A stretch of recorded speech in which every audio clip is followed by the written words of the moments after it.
Story Birbal का बेटा। एक बार अकबर ने बीरबल से कहा, मुझे परमात्मा दिखा दो।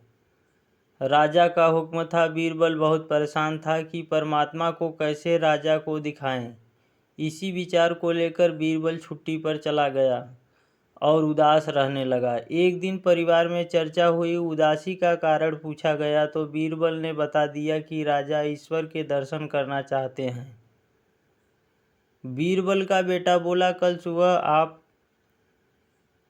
साथ मुझे ले जाएं, मैं अपने आप राजा को दर्शन करा दूंगा। दूसरे दिन सुबह बीरबल और लड़का दरबार में पहुंचे और राजा को कहा, मेरा लड़का आपके प्रश्न के उत्तर का समाधान करेगा। राजा ने सोचा, यह लड़का क्या समाधान करेगा।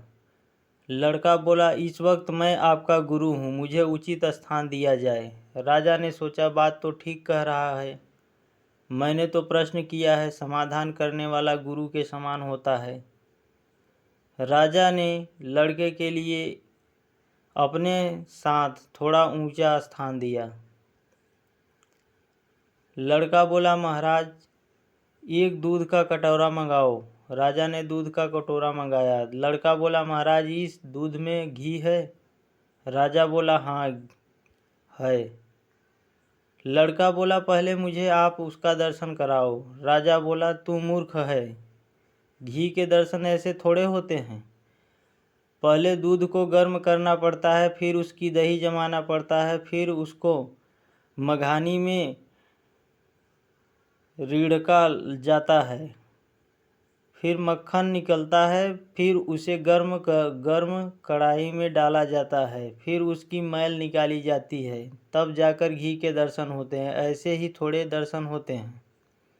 लड़का बोला, यही उत्तर है आपके प्रश्न का। पहले इंसान को तपना पड़ता है, फिर उसको जमना पड़ता है, फिर उसको साधना करनी पड़ती है, फिर उसको ज्ञान की अग्नि में तपना होता है, फिर उस ईश्वर के दर्शन होते हैं। अकबर समझ गया और बोला, तू वाकई में मेरा गुरु है। ईश्वर को जानने के लिए बहुत कुछ करना पड़ता है। वैसे हर आत्मा में ईश्वर का अंश है और उसी को ईश्वर का रूप समझना चाहिए, तभी सुख की प्राप्ति होती है। यह भी संसार का एक नियम है।